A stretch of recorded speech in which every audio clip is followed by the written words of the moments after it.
Lewat gak sih di timeline lu, bocil? Ya, bocil. Itu bikin konten di internet yang ngasih tahu kalau dia ada yang putus sekolah, ada yang masih lanjut di sekolah atau nggak bilang udah putus sekolah, tapi kayak berimpian 100 juta pertama sebelum 17 tahun. Gue kayak buset dah. Terus jualan produk inilah produk itu, kata gue mau buset.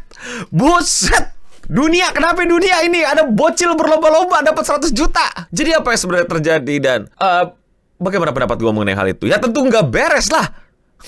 Selamat datang di acara yang belum ada namanya. Gue bingung namain apa, komen di bawah kalau kalian udah tahu nama acaranya apa. Ya kita ngobrol-ngobrol bebas aja lah tentang apa yang gue lagi pengen obrolin. Kebetulan akhir-akhir ini gue lagi doom scrolling. Gue doom scrollingnya gara-gara ya karena gue di airport, gue karena nunggu itu karena lagi di Jepang. Dan masuklah video-video Jepang, tapi ada juga video-video rame di Indonesia yang mengagetkan gue gitu. Jadi banyak banget di TikTok gue lihat bocil-bocil. Sumpah gue ngeliatnya bocil itu kayak bikin konten ngata-ngatain sekolah, bilang sekolah itu scam. Terus habis itu mereka malah cabut sekolah. Ada mungkin beberapa, ini gak 1-2 bocah ya, kayak gue nemu mungkin 5-7 gitu ya, yang istilahnya mereka ada impian untuk berjualan di TikTok, berjualan produk gitu. Terus ya mereka pengen dapetin 10 juta pertama, 100 juta pertama, 1 miliar pertama mereka gitu. Yang tentu saja videonya itu ya kurang, kualitas audionya kurang, kualitas lightingnya kurang, kualitas apa ya, intinya secara set visual dan lain-lain kurang. Tapi tetap rame, tapi tetap banyak yang nonton. Nah itu yang gue bilang kan, bukan masalah hook gitu video lu, tapi masalah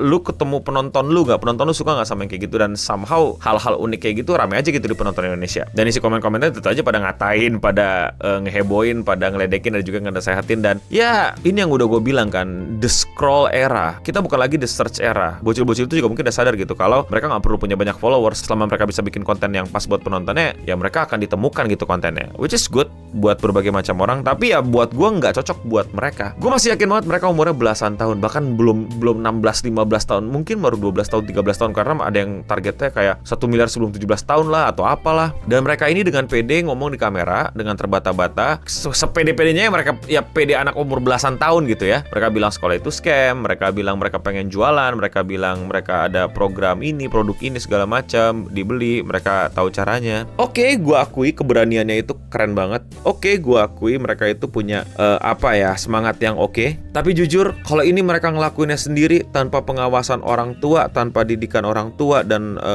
orang-orang dewasa sekitarnya, ini akan jadi malapetaka buat mereka. Disclaimer, gue bukan psikolog anak, gue juga nggak pengen punya anak, tapi gue sedikit punya ilmunya. Yang menurut gue anak sekecil ini bukan waktunya mereka cari uang, bukan waktunya mereka punya mindset 1 miliar, 100 juta, 10 juta sebelum umur segini. Buat gue mindset seperti itu kalau ditanamkan di umur kayak gini, ini berbahaya sekali buat mereka. Ini kacau balau sekali buat mereka. Ini nggak baik buat mereka. Finansial itu tanggung jawab orang tuanya. Mendapatkan uang yang cukup untuk berkehidupan cukup itu tugas orang tuanya. Maka dari itu keras gue bilang, kalau belum punya duit, baiknya sih ya mikir-mikir lagi tuh untuk punya anak. Jadi di umur mereka, menurut gue, dan gimana dengan psikolog, gimana dengan psikolog anak atau dokter anak gitu, ini juga umur dimana mereka tuh harusnya ya bermain, belajar, ketemu teman, belajar tentang sosial, memahami dunia pelan-pelan. Makanya mesti dijagain, mesti diawasi, mesti ada pengawasan orang tua. Mereka jadi paham gimana cara bertutur kata, gimana cara bersosial, gimana caranya sekolah dengan benar, gimana caranya nutut ilmu dengan benar, gimana rasanya dibecandain temen, ngebecandain temen, gimana rasanya nanti dimarahin guru, gimana rasanya ditegur gara-gara nggak buat PR, dimarahin guru gara-gara berisik di kelas. Ini momen-momen mereka merasakan menjadi anak-anak, bukan menjadi seseorang yang berambisi memiliki uang segitu banyaknya di umur yang relatif masih muda. Dan maaf banget, gua tebak ekonomi keluarganya juga kurang oke, karena mereka ya modal handphonenya kelihatan handphone yang tidak cukup proper, tidak dengan lighting yang proper, dengan pakaian yang kurang proper, dan setup yang kelihatannya seperti sangat seadanya. Ini bahaya banget. Mereka ini masih anak kecil ya, waktunya menjadi anak kecil. Pekerjaan jualan, jadi sales, jadi afiliator, itu nanti. Kalau mereka nge-skip tahap anak-anak mereka, bahayanya ya pasti ada amit-amit gangguan perkembangan secara psikologis, secara dalamnya nih, secara gue malas menyebut jiwa gitu, gue nggak percaya sama jiwa, secara kepribadian. Nah itu dia. Belum lagi lu lihat kan komen-komennya dihantam sama netizen, dikata-katain, walaupun ada juga yang baik omongannya, ada yang ya lu tau lah netizen yang juga orang gede tapi kepribadiannya gagal gitu, ngumpul semua di sana. Ada juga yang nasihatin. Tadi gue bilang gitu loh, ini ya bukan gue bilang juga, seperti stance gue di mana tentang sosial media gitu. Gue nggak suka sosial media itu dikasih ke anak kecil. Mereka belum siap menghadapi ribuan komentar yang ngatain mereka, yang negur mereka, yang ngehantam mereka gitu loh. Sosial media gue bilang udah kayak dunia gitu loh. Kalau anak kecil aja nyebrang masih dipegangin, masih dijagain, lu nggak bakal nyuruh anak lu sendiri nyebrang kan kalau masih belum ngerti lihat kiri kanan dan lain-lain. Ya ngeri gitu loh. Berikutnya ini tren mulai diikutin kayaknya gitu. Gue nggak tahu apakah ini gimmick marketing dari sebuah brand. Kalau ini gimmick marketing dari sebuah brand, ini menurut gue sangat-sangat gue rasa enggak ya dari sejago-jago menganalisa internet. Ini tren yang mulai diikuti sama bocil-bocil atau dia ngerekrut bocil-bocil yang lain, dan akhirnya berujung menyedihkan sih. Gue tahu ini bukan mereka yang tiba-tiba hadir. Gue yakin lah sebelum-sebelumnya pasti udah ada bocil-bocil atau siapapun yang berteriak bahwa akan sukses di umur belia, sukses di umur ini segala macem. Lagi-lagi konten di internet gak bisa semuanya kita percaya dan telan mentah-mentah. Lu gak tahu background keluarganya, lu gak tahu privilege-nya segede apa. Jangan disamain sama lu. Nah lagi-lagi kan butuh bantuan orang tua, butuh dampingan orang tua, butuh pengawasan orang tua untuk ngejelasin. Nah anak kecil ini bilang udah punya banyak duit, udah bisa beli mobil, udah bisa beli rumah, itu bukan karena dia dari background keluarga kayak kita.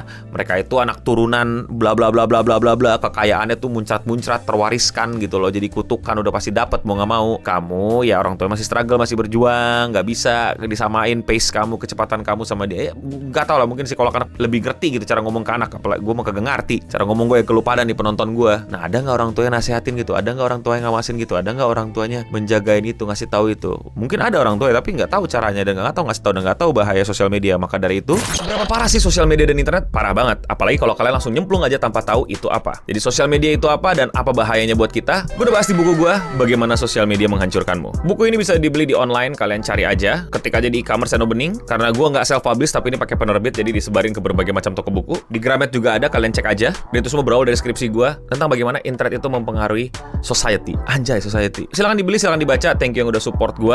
Now back to the video. Ya buku itu bukan buku cara jualan di sosmed ya. Itu buku gimana lu memahami sosial media itu sendiri. Semengeri apa sosial media sebenarnya. Tapi lanjut dulu, gue nggak bikin video ini untuk jualan buku.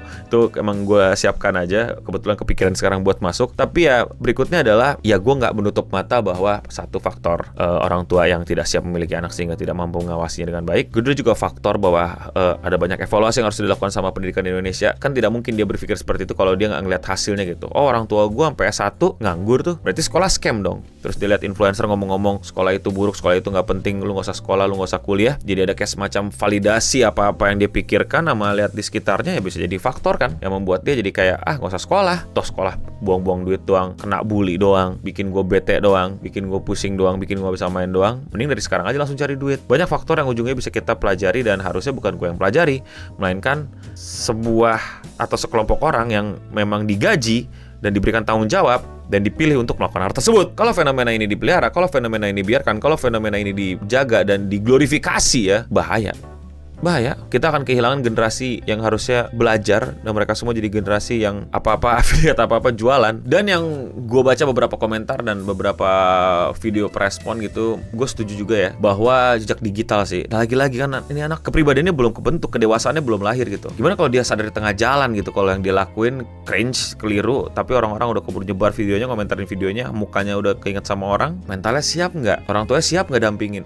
Ribet lah nih faktornya. Udah tahu kita juga bermasyarakat, ada aja bagian-bagian masyarakat yang hobinya nyari-nyari keblunderan orang. Udah mungkin itu 2 tahun ke belakang, 3 tahun ke belakang digali lagi. Tentu gue berharap yang terbaik buat mereka semua lah. Mereka masih kecil, harusnya sekolah, harusnya belajar, harusnya jatuh, malu diketawain. Mereka harusnya coret-coret buku, malah pikirin caption, malah pikirin hook, malah pikirin retention buat sosmed mereka. Dan lebih penting lagi ya jangan salahin anaknya, apalagi di bawah umur ya. Ini orang tuanya mana? Sekali lagi, bukan nggak boleh, bukan jangan sama sekali nggak ada. Kalau orang tuanya hadir di situ, kalau orang tuanya benar-benar tunjukin dirinya, benar-benar hadir dan mengawasi gitu, masih oke lah, ngerti gak sih lo? Mereka tuh bocil siap gak tuh bacain 1000 komen tuh isinya apa orang-orang troll semua, masyarakat yang bagian-bagian yang emang hobinya nyari blunder dan nyari kejelekan orang gitu. Mereka siap gak tuh mentalnya? Nggak gitu cara latihannya, nggak langsung ditabrak gitu loh. Lu latihan apa panjat gunung juga nggak langsung ke gunung Everest bersalju kan gitu loh. Step by step. TikTok lagi, isi komentarnya kita semua sudah tahu lah, terkenal dengan isi yang seperti apa. Tapi bisa jadi gue keliru, bisa jadi gue salah. Gue bukan psikolog anak, mungkin yang psikolog anak bisa komen di bawah. Dan kalau kalian mau kritisi gue juga boleh di kolom komentar di bawah. Atau kalian bisa ceritain kalian nemu yang kayak gini juga nggak, ceritanya gimana dan apa perasaan kalian,